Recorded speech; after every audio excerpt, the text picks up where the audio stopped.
Então, hoje a aula é sobre mixagem, e uma das coisas que eu queria falar sobre mixagem é que a maioria das pessoas erram logo no início da mixagem. E por que elas erram logo no início da mixagem? Porque é muito mais relacionado à concepção do que perícia, manobras. Claro que está tudo integrado, mas se você acerta a concepção, se você acerta o caminho para onde a mix tem que ir, é muito melhor para vocês. Um exemplo, eu mixo diversos trabalhos de E até Z. Uma das coisas que me permite fazer isso é porque eu estou com a cabeça aberta o tempo inteiro. Para mim, um som de bumbo de uma música não é igual ao do outro, uma caixa não tem que ser igual à da outra. Inclusive eu crio roteiros para minha mixagem. A gente teve uma experiência muito legal na última aula sobre mix, que a gente escutou a música, eu e os alunos, escutando a música, eu escrevi a letra no quadro da canção. Porque a letra ela passa muitas sensações, ela te passa muitos sentimentos, e aí com isso você consegue projetar isso no som também. Igual esse primeiro momento, criou-se um cenário, o artista estava meio disperso, a pessoa que estava comunicando a poesia.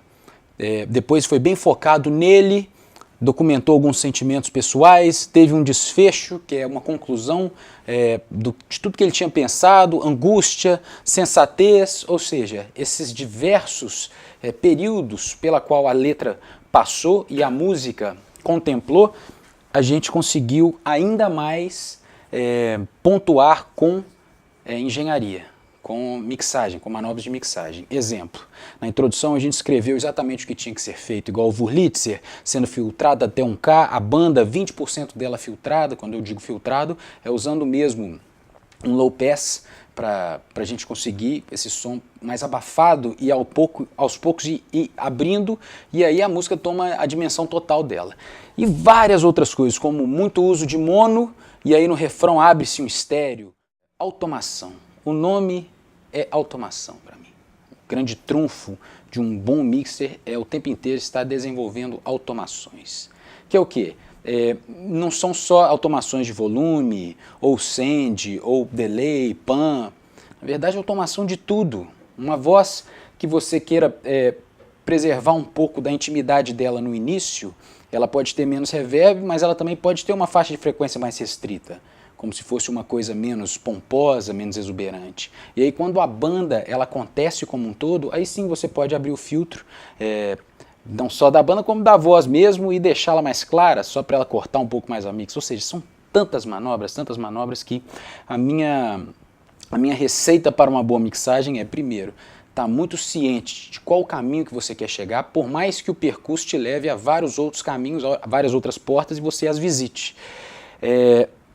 E a cabeça aberta, tentando ser original o máximo possível e de fato tecer o que você sente, você colocar as suas emoções em prática. Isso aí. Alguma pergunta? Não, é legal isso porque... Muito bom, Luiz. Uma outra coisa também a se atentar é que às vezes as automações elas vêm para corrigir alguma coisa. A gente usa automações corretivas, que é para assentar melhor o instrumento, diminuir a margem dinâmica, vamos dizer assim, no dedo, não em um compressor, conseguir assentar os instrumentos de uma forma geral na mixagem, ou algo que pula à frente, ou o que se esconde, você colocar à tona. Mas esse tipo de automação corretiva, apesar dela ser cabível, necessário e o tempo inteiro presente, não pode ser o único tipo ou estilo de automação que você escolha para suas mixes.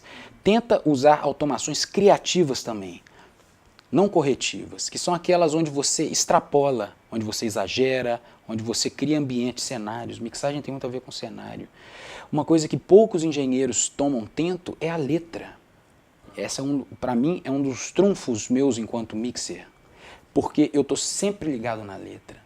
Então, dependendo de qual é a mensagem que o artista, que o cantor quer me passar, quer passar para a audiência, eu vou muito pontualmente ali e tento reforçar a ideia ou a interpretação mesmo dele. Eu sou um endorser da automação, muito mais do que escolha de qual vai ser o compressor, qual vai ser o estilo de compressão, a equalização. Gasto muito tempo nisso, mas eu vou te falar a verdade. O som básico eu chego rápido. As minhas mixagens, um som básico, um solo fértil para eu poder trabalhar minha criatividade, geralmente em torno de 2 horas eu já assento a mix. Bem rápido mesmo. E aí depois eu levo 8, 10 horas, dependendo da música, 2 dias. né? Uma coisa importante para frisar é que todo mixer tem a tendência de querer chegar à mixagem perfeita, e todos nós já sabemos que não existe a mixagem perfeita. A gente vai estar o tempo inteiro mexendo. A gente tem até um provérbio no mundo do áudio que é: a gente não termina uma mix, a gente cansa dela, né? Ou desiste. Na verdade, uma coisa, sempre que isso pintar para vocês, pense nessa seguinte frase que eu formulei para mim mesmo: a perfeição é a insegurança disfarçada. Você tentar chegar na perfeição, na verdade, é você estar o tempo inteiro expondo a sua insegurança, porque não existe a perfeição. Existe um som aceitável, existe um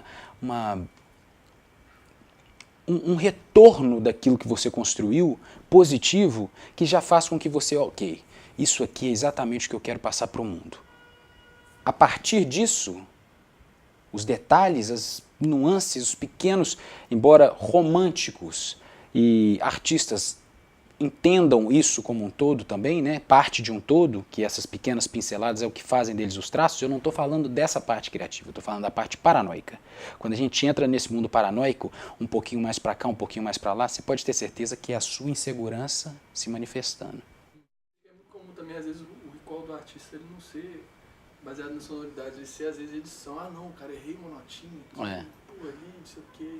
Por isso que um dos trabalhos mais importantes em uma produção é a pós-produção. Que na produção, na gravação, você colhe o melhor material possível do músico e ele te oferta o melhor que ele pode. Se você for um bom produtor, você vai induzi-lo a ofertar o melhor que ele tem.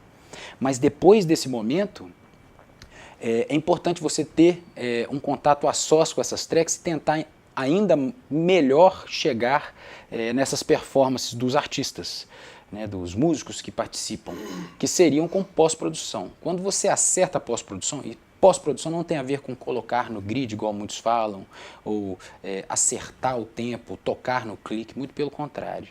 É você entender qual foi a intenção do músico e ajudá-lo, caso ele não tenha conseguido 100% articular a vontade dele. Aí você coloca a música já num prisma muito mais interessante para mixagem, que as coisas chegam muito melhor, o controle de low-end já muda, pela forma com que digamos, um exemplo, o baixo e o bumbo tocam, o high-end também, né, não tem nada trombando, a sibilância de voz, o timing da voz é uma das coisas que eu mais levo tempo quando eu estou pós-produzindo, né, sem perder a identidade do artista. Não é colocar ele no tempo ou tirar ele do tempo, é interpretar sensivelmente, entender o que ele quis dizer e com isso você amplificar a vontade dele com a sua arte, com a sua visão do que ele fez, do artista fez.